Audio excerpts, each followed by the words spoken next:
Hey guys, Malcolm Moore here, and in today's video I want to talk to you about my technique and my tactics for riding steeper slopes. Off we come. So, let me just come around and get myself strapped in. I'm out here in beautiful Switzerland. As you can see by looking down the valley, there's not much snow down there at the moment, but up here above 3,000 meters on the glacier, conditions are pretty good. I'm testing out the new carbon Supermatics today, and I've done a couple of runs already, and I'm actually pretty surprised how well I'm getting on with them. I kind of thought they'd be too stiff, but I'm enjoying them. I'm filming this on the new Insta360 X4 camera, which I just love because it's upped the quality so much from the X3, and it just gives me much better image. You can check that down on the link below if you're interested. But for now, let's come into this run. So we've got a steeper section down the side over here. We've got all the ski racers training on this top part. So there's a little section open to the public if we just continue on. So what I'll do to begin with, I'll just demo you a few turns, and then we'll get into what I'm doing, what turn shapes I'm making, and what technique I'm employing to ride this steep stuff. So, let's just check around before you start.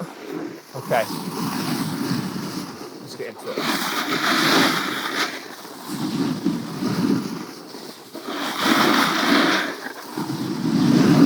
Always takes a few to get into the rhythm.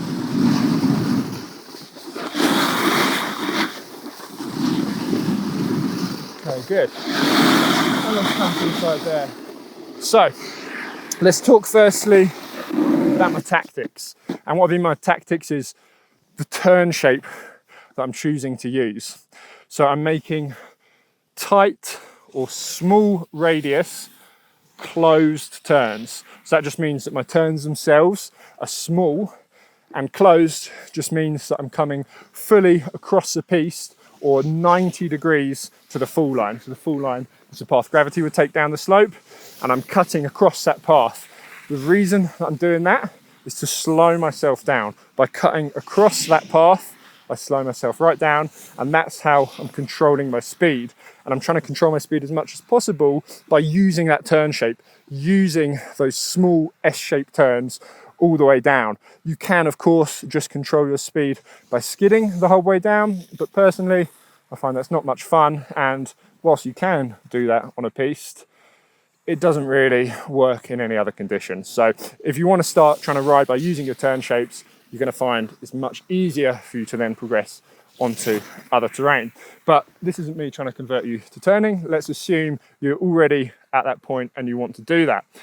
So we're going to start with the end of the turn, or the beginning of the next turn, that closed part when the board is going across the slope, because it's really important you get that right, because if you're not, you're just going to mess up the whole turn. And one quick drill that I like to always do when I'm riding steep slopes or getting people to ride steep slopes is simply to start in a carved traverse like this across the slope. The board's gripping, I'm going across, and then I can just pop round into a turn and get that board gripping across the slope once more. And the reason that this part is so important is that you're only going to be able to get an early edge change, which is where we change edge before the board is pointing down the slope, if you are traveling across the slope. And this carved traverse is a great way to do that. So I'm going across the slope, and by doing this, that allows me to roll the board onto the new edge. And then by doing that, by getting that early edge change right there, I get this smooth arc to the turn here. And that is so important.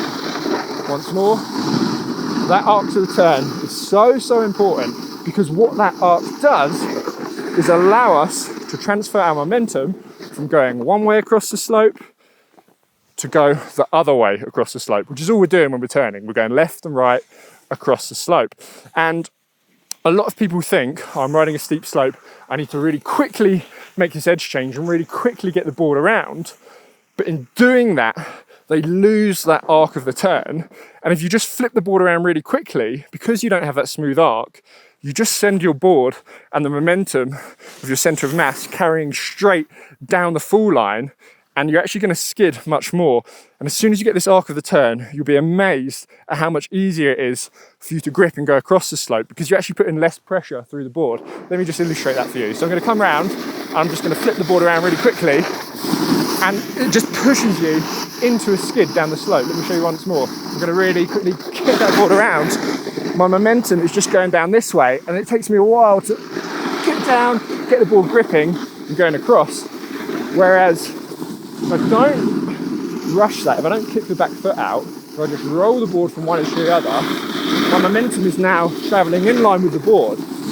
And there's so much less pressure going through the board here. And it's so much easier for me to get the board gripping and going across the slope.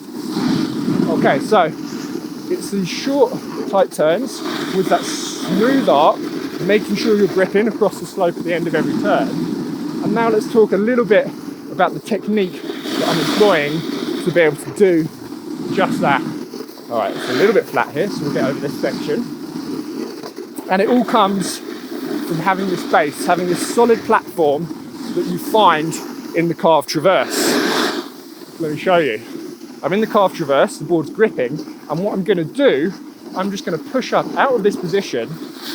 It's only a small movement, but I use that to propel my hips and my center of mass over the top of the board.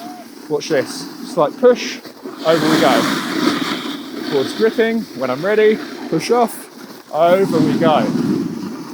All right, let me just come over to the side. Because what happens at every edge change is that our center of mass is passing over the top of the board. Every edge change you make, that has to happen. You have to cross your center of mass over the board. And you can think about your center of mass as being right here in your hips. When we're on the heel side, your hips are back behind the board, stacked over your edge, and I need to get them over there. And it's by doing this small push right here that allows me to cross my hips over to the front of the board. Up and over. Now, the other technique I'm using to help me get these short turns round is to steer the board somewhat with my knees. It is in fact all the joints of my front leg right up into my body. So my front ankle, knee and hip. As I'm pushing off from that platform and pushing my hips over the board, I'm at the same time kind of pulling that knee around, and that's going to pass over the board before my back knee does. And what that allows me to do is just to start twisting the board torsionally through the middle, and that will engage the top part of my side cut right here, which is then going to grip and pull me round in a tighter turn. Now, I'll link a bunch of videos down below that fully explains the knee steering movement in much more detail, because it's a little bit complicated, but that's also essential technique, that you need to get these short turns on steeper terrain done. The next thing I'm going to do is just start eliminating that traverse. You still want to have that sensation that the board is gripping and going across the slope, but as soon as you feel that, you can then pop yourself up into the next turn. Okay, so if I was practicing these or I was teaching someone how to do these, start with that traverse. It's really good for just making sure your weight's in the right place, the board's definitely gripping, but then once you've got that, just cut it down so you're going straight from one turn into the next. So I'll quickly demo that. We are very rapidly running out of space on this piece, and it's going to flatten out in a moment. But let me try and show you a couple. So, coming across, I'm in my carved traverse, up and over, ball comes round, gripping, into the next one, into the next one, into the next one, into the next one, into the next one. All right, and it's really not very steep now, but you can see you can still actually practice the timing and the coordination of these movements on a more gentle slope, and then you can take them to something steeper as well. So that's how you ride steeper slopes. Make sure you're closing that turn. Super, super important to close off the turn. That's how you control your speed. That's how you slow yourself down. By doing that, you get your edge in, you get the board gripping. That gives you that solid platform to push yourself up from, and it's not a big movement. You don't need to kind of be down here and then suddenly up here, but just a slight push to give you the impetus to cross your center of mass over the board. Use your front knee and hip, pass those over, to torsionally twist the board to get the new edge to engage. That's going to pull you around through the turn. Your back knee, your back hip follows over afterwards. You just sink down onto your new edge into a strong position, and if you've managed to achieve that smooth arc to the turn, there's not going to be a huge amount of pressure going down through the board, and it should be relatively easy for you to get the board gripping, going across the slope, controlling your speed, and then you just repeat the process into the next one. All right, thank you for watching, guys. If you've got any questions, any videos you'd like me to cover, drop your ideas down below, and as always, I'll see you in the next one. Nice to be down here in the sun.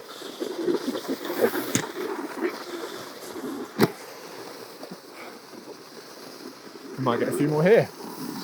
All right, up and over. Up and over. Oh, big bit of ice there. Let's come around here.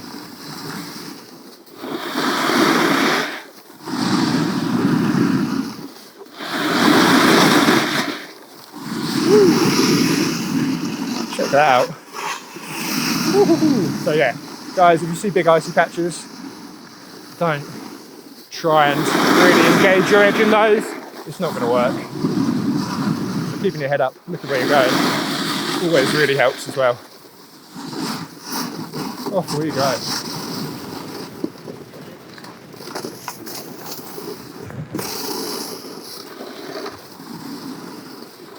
And we're done. I should probably end this video, shouldn't I?